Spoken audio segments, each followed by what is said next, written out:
Voilà pour ce discours du président Emmanuel Macron dans cette cérémonie d'investiture. D'abord la politique, avec vous, Jérôme Sainte-Marie, politologue. Le peuple français a confié un mandat nouveau à un président nouveau. On reprend tout à zéro, on oublie le premier quinquennat, on repart sur de bases nouvelles, on va dire. Oui, alors qu'est-ce qui ressort de ce discours qui est très dans la, comment dirais-je, dans le style d'Emmanuel Macron, c'est-à-dire à la fois scolaire, grandiloquent et, à mon avis, assez mal écrit, si je peux me permettre, donc avec des perles comme illusoire chimère. Une chimère est par définition illusoire, donc la copie n'est pas excellente, mais bon, on y est habitué, on s'y habituera dans les 5 ans qui viennent. Non, ce qui est intéressant, c'est la prudence.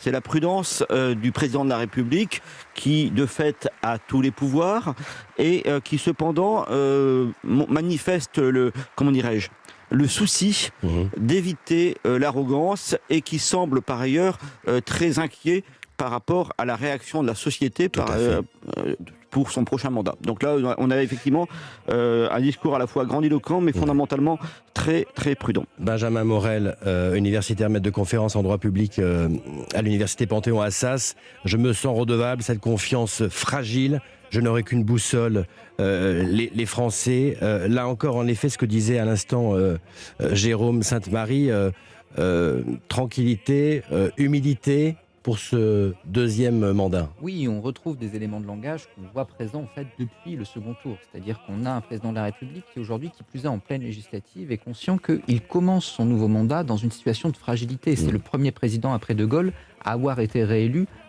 sans avoir une période de cohabitation. Donc il commence avec une cote de popularité relativement faible. Et vous retrouvez dans ce discours en réalité deux éléments centraux du macronisme. D'un côté l'idée d'ouverture, etc.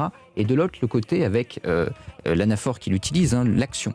On a agir, agir, agir. Donc là, on est vraiment devant deux marqueurs du macronisme. Mais on a un amendement à ce macronisme. Et cet amendement, c'est en effet l'idée d'une consultation, d'une transformation de méthode, qui n'est pas un amendement de fond, parce qu'il avait déjà tenté ça au moment du grand débat, etc. Mais malgré tout, ce reproche qui lui a été accordé, ce pouvoir très jupitérien, eh bien aujourd'hui, Emmanuel Macron tente de désamorcer ce reproche. Est-ce qu'il y arrivera ? Tout dépendra des 5 années qui viennent.